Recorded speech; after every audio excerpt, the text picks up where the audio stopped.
Welcome to Living Your Path. I am Cecile Ferry, a coach and astrologer. I'm here to guide you on how to live and work in alignment with your true self so you can find fulfillment and serenity. Hello, my beautiful friends, and welcome to this week's podcast episode. I'm so glad to be here. And I have a really nice, juicy, fun, interesting episode for you today. I'm feeling so pumped and elated. I have to share, I'm just back out of a client session and things are really back. If you're listening to this in Australia, you would know, it's back to school, life is fully back. And so same in my business, clients coming back this week, and I've just had a wonderful session with a client that I've had in life coaching for quite some time, and oh my God, the progress that she's made, I am absolutely over the moon. And this is why I do what I do, because her life has transformed. And she's radiant, she's happy, and she really went through a lot. And so I just wanted to share, because life coaching, in that case, that's what we do. Coaching works, right? Whether it's career coaching, life coaching. And she did so much work on herself, but I'm feeling really, really happy and pleased for her. So I'm showing up here super pumped, super inspired to share with you 10 things you can do this year. You don't have to do them all. Actually, I recommend you pick a couple that speak to you. But these are all things that will make you have a fantastic year, and a year that will be probably the best you can have in your life so far.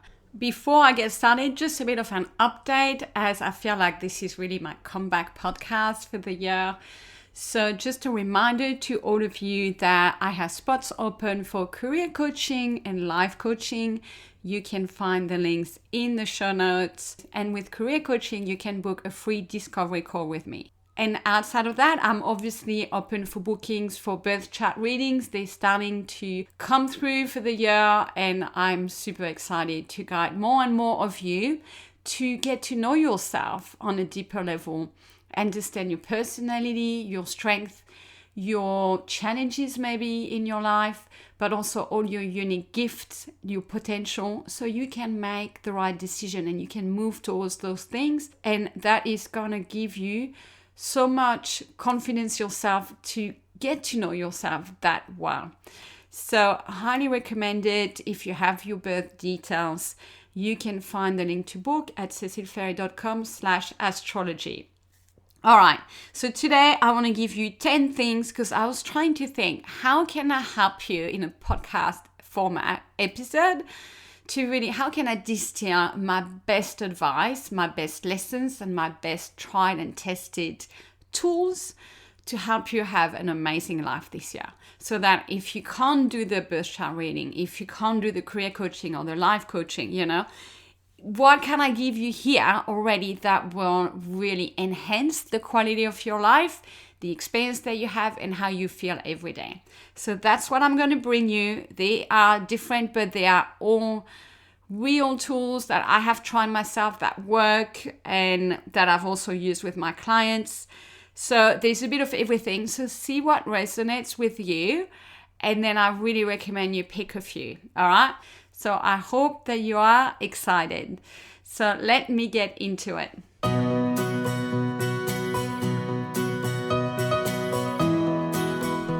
Okay, tool number 1, to be still. That is really, really, really important. I think if you just do one thing, try to do that one.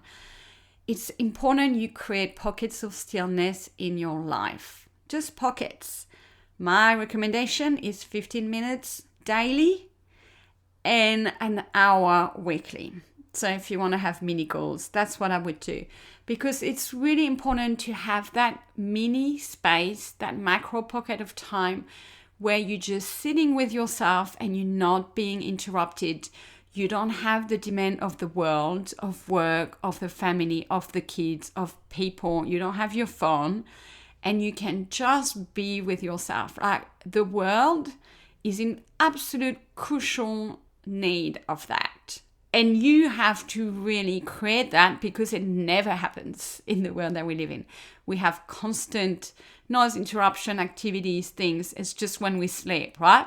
But I'm inviting you, and probably a good time to do those 15 minutes is first thing after you wake up or last thing before you go to sleep. Just 15 minutes.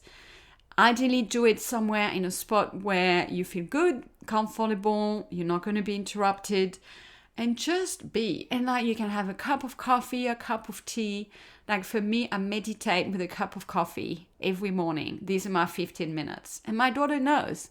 She just has to leave me that time. So aim for 15 minutes where you can just be and you can connect with yourself and let yourself reflect and just see what comes up. But just building that connection with yourself, those moments are going to be very anchoring, very grounding, and are going to help you really kind of channel whatever else is going on for you and new ideas and insights. Like, this is paramount. That's why I've put it as number one. If you only do one thing, add this to your current routine. And just, maybe you can journal what comes up, but you don't have to. But what matters is you make it a habit and you do it consistently. And that's when it starts to really impact your life in a very positive way. Number 2, restore or maintain your physical health. So I've said restore because I'm assuming here, chances are your physical health isn't at 100%. And I'm definitely in that bucket. So if you're 100%, you can disregard that. But if you're not, very important that you bring yourself back to at least 80, if not 100%. Because without that, you can't have a great life. Like, I've really understood that.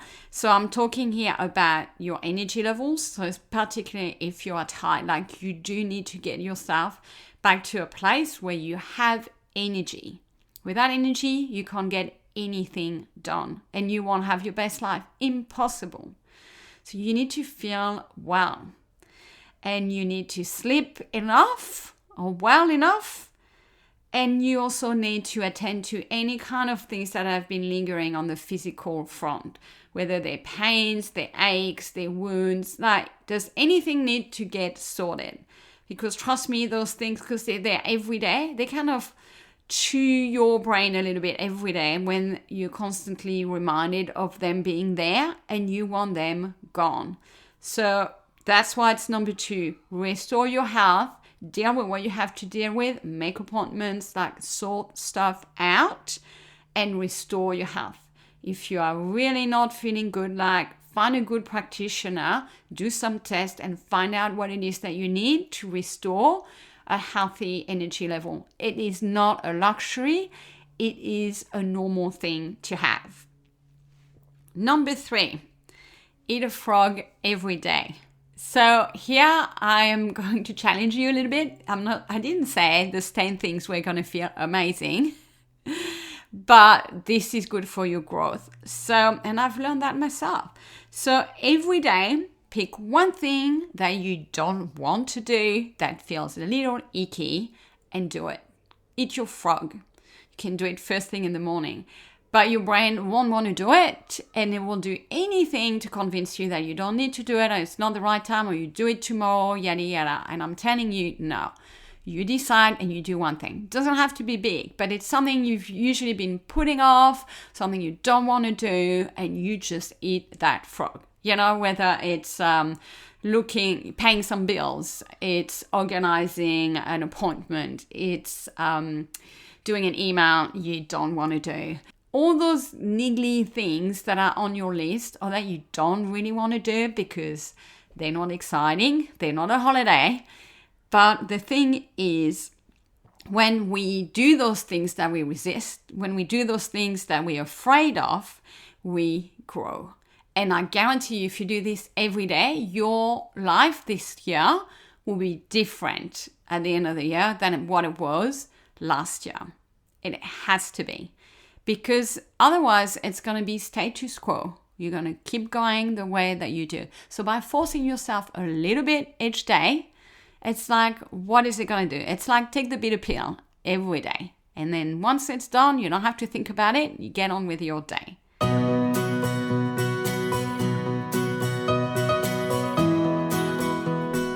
Tool number 4, be clear on your goals and your direction. I have to say this, right? You know, some of this advice today is about how you can set yourself up so you feel good and you're ready. But then some of it is action oriented, and that's one. So you need to know what matters to you this year, what you're going to go after. You need to have that clarity and not 15 goals, just 3, 4, maybe 5 maximum, and have a plan. What are the actions you're going to take to do that and really commit to that? Even though, of course, you're going to be flexible based on what happens, but you have a plan and you get to work. So that is how your year is really going to shape up differently. It's through the actions that you're going to take. It won't come out of thin air or just wishing and hoping and meditating. I wish. But that is really important. So if you don't have that in place and if you need support, I can help you. We can do it in 1 hour of personal life coaching session. Okay. Number 5, surround yourself with the right people. I've said that in past podcasts, but again, that is part of really the recipe for you to have a great year. It's who you are hanging out with, who you're giving your time and energy to. Some people we don't always control and choose, right? But a lot of those people in our circle, some have been there for a long time, so we feel like kind of obligated, but we don't. You get to choose again this year. So pick the people that match your level of effort and your level of energy. So a couple of people might come up to mind right now, but the people that are taking energy from you, you don't want them around you this year. You have to make a conscious decision to take your distances and to spend less time with them and to get back to them less often, right? And I'm talking anyone in your circle, whether they're friends, their relatives, their partners, their colleagues, like all the interaction that you have, because those people will contribute to the quality of your year. So you have to be really discerning and you have to curate who you give your time, your effort, your energy to, because your energy is a bit of a gift, right? And so you get other people's energy as well as a gift, but watch for the people who take and don't give in return to you. Those people not going to be part of your year. Number 6, let some things go. I think I really love that one. And this is a little bit like the book by Mel Robbins, which you may have heard about, that she launched recently, Let Them. So that's inspired by that. Look at the things in your life right now that you can and you should let go of. Not easy, but ask yourself, do I want to go after that or not? Do I want to be thinking or obsessing about that? Do I want to try to fix that? Do I want to try to repair that? Do I want to try to change that? Because all day, every day, we choose what we think about, and it takes mental energy. So like I just said, choose who you hang out with. Here is choose where you're going to direct your thoughts and what you are going to invest in mentally. And I hope that you'll get to realize that there are plenty of things that are outside of your control, in particular when it comes to people, and that you'll be better off not worrying about it and not trying to change things, and where you should really let things go. So look in your life, what this year you're going to be releasing and let go, in particular the things that you do not control. And so you are aiming to lower your level of worry and control. And again, these are choices and you have them. So far, you've been making them automatically because you sucked into some stuff, because it annoys you, or because your personality. But these things may not work at all, those strategies. And also, they're not good for you. They can take your energy away. They can drain you. So decide what you're not going to worry about this year. Decide what you're not going to do. For instance, if someone calls you and just dumps a whole heap of things on you, you're going to decide that you're just going to listen and then hang up and not take it on board like you have to do something about it. Or you're just going to let your child just be a little bit more messy here or there because it has such a cost for you to always being in perfectionist mode, trying to clean up after them or trying to get them to clean up. Like, just choose what you're going to let go of, where you're going to let them.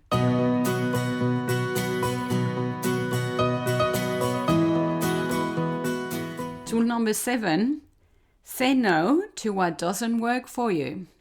Another one that is not easy. If I just stop at say no, you already get how hard this is, right? I could say no more often. But here I invite you to really tune in with what are your needs, what is not working for you, and then to set kind of a boundary, really. That's what it is. So what happens is there will be things you're going to be led to. You're going to have invitations or people saying, let's do it this way, or let's hang out there, let's go there, and decisions will be made around you. Very important for you to know where you stand and what works for you and to communicate it. Easier said than done, but you practice it. And once you've done it a few times, you'll be more confident doing it. So listen to yourself more. When there is something in the external environment that's being decided or announced to you, like a plan, like a timing, like a venue, like whatever it is, and even like messages from other people, and be like, you know what, I really need some time to myself. I really need to rest, or I really need to be with my kids, or whatever it is. And again, we can't always make the decision, but very often we can. We just don't feel like saying it because we're afraid of other people's reaction. But very often, actually, you'll be surprised that people will be supporting your decision or not really care about it. Be like, oh, okay. But it's your job to know what works for you and to say it and say no, therefore, to what doesn't work for you. In particular, look into social outings, things, you should make or bring or do. And, just don't feel obliged, and really just focus on yourself. And that comes from knowing your values and what you want to protect. That makes me think about living your path, because it's really about the you're in living your path, right? It's knowing yourself and being like, you know what? This doesn't work for me. So keep that in mind as you navigate your year. When things come up, is this right for me? If it's not, I'm going to say it. And you watch, you're going to feel so much freer afterwards and so much better in yourself as well, because you've put yourself ahead, and that feels really good.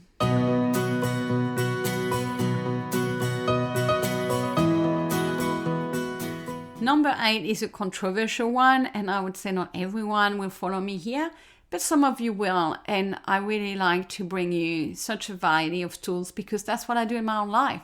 Some of it is straight personal development, some of it might be a little bit more, therapeutic, or some is very intellectual. Like, there's such a good mix. And here I want to talk about something a little bit different, which is using subliminals. So I haven't spoken about that much on the podcast, but it's something I personally find very effective and that I believe in and that I use in my life. So I wanted to suggest that for you, because if you're open to it, look into it, and there may be some of those tools you're going to pick up for this year. What is it? Basically, it's an audio track with different frequencies and with some messages that are recorded by voice, but that the conscious mind cannot hear, only the subconscious mind, because of the different frequency that the sound is recorded on. All right? That's the extent of my technical knowledge about it. But basically, if you listen to them, they sound like a track of very calm, relaxing sounds and music. But there's actually words spoken. And when you listen, your subconscious mind is listening and take them on board. I found that a really effective tool for personal development, because you reprogram things in your subconscious mind, which hosts 95% of your thinking every day. The lots of the other tools that I'm sharing here affects your conscious mind and conscious brain, and that's great. But all of us have some kind of programming in our mind. And so this is part of more, the hard part. Like I mentioned, eating a frog every day. We all have blocks. We all have limiting beliefs, fears, things that hold us back. And if you really want things to shift this year, it's really important to know what are your major ones, especially the major one right now that's holding you back, and to work on it. And to work on it using a subliminal. So the first step is knowing what thing in your life do you want to change? What behavior or what thought pattern is holding you back? And then go and find a subliminal that exactly addresses that and listen to it. So don't take any subliminal. There are plenty on YouTube. I wouldn't use those because you don't know if they're good or bad. There's all sorts of things. And you don't want to put things in your subconscious mind that you don't know about. So I personally spend time looking online for exactly the subliminal that I'm looking for. And how do you know? The good ones, they give you a copy of the words that are being used in the subliminal track. So you know exactly what the messages are. So that's how I know they are serious and they are worth me investing. They cost a bit of money, but it's not much per track. So that's what I've been doing, is like working on one block at a time. And then I purchased a professional track on a website, tried to make sure it's legit, it's got good reviews. I find that way more effective than YouTube personally. And just listen to it every single day for at least 30 days, but I recommend 66 days. So just over 2 months. Some of those tracks you can listen to whilst you do anything else. You don't have to be lying down in the dark, okay? Some it's recommended for that. So for instance, I'm working on one subliminal right now that is about releasing control, and I have 2 versions. One that I can listen to when I'm doing the washing, cooking, making my breakfast, like it doesn't matter. And one if I'm taking a rest. And I guarantee you it works 100% of the time. You just have to do it every day. So there's subliminals on anything you need to change in your life. There's some on health, some on wealth, some on your weight, some on your finances, some of your relationship, meeting someone, like you name it. So my recommendation is you pick one that's a hot topic for you, that's really bothering you, that you want to change this year, and you find one that really works for you and you stick to it. And then do let me know. I am now absolutely on board with those subliminals, and it's like I have a program of I'm doing this one for 2 months, and then I'm doing this one, and then I'm doing this one, because it does change things at a deeper level. It literally reprograms your brain. And I can tell now, like the one I'm listening to on control, because I realized I really struggle with letting go of control. I needed to know what was happening. I needed to be in charge, and that tendency really annoyed me and held me back. And I am nearly the end of my 2 months, and I am so relaxed now when it comes to things. I just trust. And it's like, what changed? My subconscious mind. I reprogrammed it. And I'm really easygoing now. I go with the flow. I trust a lot more naturally. So I'm personally a huge fan because I found that easy to do. And really the result, the personal transformation you experience works. So I thought it was really worth mentioning here and spending a bit of time, because it's not a topic that I can just throw in there and just give you 20-second explanation. It wouldn't be fair. But I highly recommend you look into it if that appeals to you.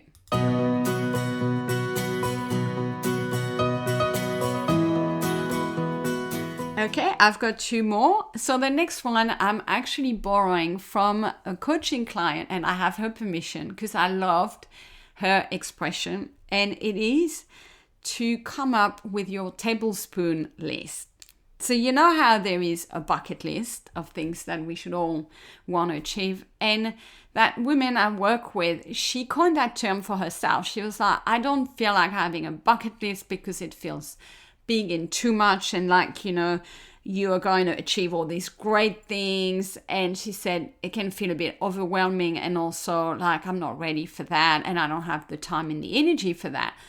But what really spoke to her was the idea of a tablespoon list. So things that were smaller, not too overwhelming, but things that were going to give you a boost of joy and a boost of energy. So what are those 1, 2, 3 little things in your tablespoon list that you would really like to do this year. I'm thinking, hobbies, activities, little pleasurable things like to learn a new sport, learn a new language, join a new group, like those things, those mini adventure, those mini new things you're going to take on that will really bring you additional joy and energy. So what is your tablespoon list for this year? Really interesting to look at it. And it's like your tablespoon will fill your cup, if we can say it that way, maintaining the analogy. You don't need a full bucket. You just need a couple of things that are really going to give to you this year. And finally, I'm getting to number 10, which is my last one, but doesn't really matter in terms of order. And it is to focus on what you feed to your mind and to curate that. Basically, to pay careful attention and to decide and filter what you are going to expose your mind to. Because I guarantee you, that has also a direct influence on the result you get this year, on the quality of your life, and over time, years after years. Because I've done that, practiced that, and I'm not the only one saying it. So what you are reading, what you are listening to, what you are watching has a direct impact on your level of growth, personal development, and the quality of your life. So don't follow the chorus, what everybody else is doing here, because we live in a world surrounded by media 24 hours 7. And, some people have FOMO, they need to watch this because otherwise, they feel they're missing out. I don't subscribe to any of the media culture. I subscribe to my own channel culture, and it's what is good for me, what is going to be in my highest good, what is going to contribute to give me higher energy, higher intellect, what is going to keep building my knowledge and my personal growth. So you can ask yourself that too. And so be very discerning with what you let, especially in your ears, because there's so much content and there's a lot of bad content. And a lot of it is going to have a neutral or negative impact on your thoughts and feelings. So only so really and focus on things that are really going to contribute to giving you good vibes and make you smarter and make you better every day. Of course, I'm not saying don't watch any, trashy TV or things like that. Like, there's a place for relaxation, right? But that's not a lot. Like, I do that. I watch one series and it's kind of my little relaxation, okay? That doesn't really contribute to my brain. But outside of that, everything I listen to, the podcast, the books that I read, like, I am actually really careful in an easy way. It's not hard work for me. I just read things that inspire me, that develop me, that teach me things and enrich my, my curiosity, my open-mindedness. And I think we would recommend that to our kids all the time. So why don't we say that to ourselves? So for me, typically, I don't listen or watch the news ever. I haven't done that for many, many, many years. Yeah, I don't know what's going on in the world. I don't. I hear something is really important. The trade-off, which is a really massive for me, is I don't hear any of the garbage that goes on in the news day in, day out for months and years now. And it is all this stuff I haven't let into my mind that I'm so pleased, right? And I haven't missed out on anything. So I really think the news is a bad one. Just, follow thought leaders, follow authors, follow people that really are going to teach you something. They're going to talk about a situation, give their point of view. Like, that is worth doing, not watching the news. The news is just there to keep you watching and to keep you hooked, to get, your reactions going. Like, that is not good for you. So really curate the garden of your mind. That's an expression from Robin Sharma in The Monk Who Sold His Ferrari. I think it's one of his top tips is nourish or something like the garden of your mind.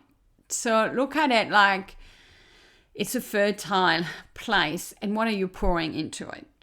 that was my last tip. So these are 10 things, and I believe in every single one of them. I do them all. They really work for me, and I know they will work for you. So just pick a handful to start with, even if it's just one. And can I also ask, if you like this episode, like, you share it with a friend, you share it with someone in your family that you discuss this kind of stuff with, and just ask them to pick this, and then you can compare notes and see later in the year what's been working. And then maybe later on, halfway through the year, we listen and just pick up some other ones. Because I guarantee you, even if you implement just one of those 10 things or more, but even one, you'll have a different year this year. Because I really chose them intentionally for that purpose. Like, I know they work and they have impact.